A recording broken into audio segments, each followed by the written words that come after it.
তোমরা যারা আমার মতো কিঞ্চিৎ পরিমাণ অলস আছো তাদের জন্য এই রেসিপি। শীতের সন্ধ্যায় মুখরোচক কিছু খেতে ইচ্ছা করছে, কিন্তু বাইরেও যেতে ইচ্ছা করছে না, আবার বাসায় এমন কেউ নেই যে তোমাকে কিছু বানিয়ে দেবে। তো কি আর করা, তাই নিজেই ঝটপট বানিয়ে নাও এই রেসিপি। নিয়ে নিলাম 1 কাপ পরিমাণ আটা, তার সাথে নিলাম হাফ কাপ চালের গুঁড়া, তারপর কাঁচামরিচ কুচি, পেঁয়াজ, ধনিয়া পাতা কুচি, হলুদ, জিরা, সামান্য শুকনা মরিচ গুঁড়া, স্বাদ মতো লবণ আর পরিমাণ মতো পানি দিয়ে ভালো করে মিশিয়ে নেব। তারপর একটা প্যানে তেল গরম করে এই গুলাটা দিয়ে দেব। মিডিয়াম আঁচে ভালো করে উল্টে পাল্টে ভেজে নামিয়ে নেব।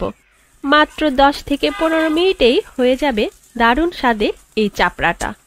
ও, বলতে তো ভুলেই গেছি, এটাকে কিন্তু আমরা চাপড়া বলি। তোমরা কি বলো?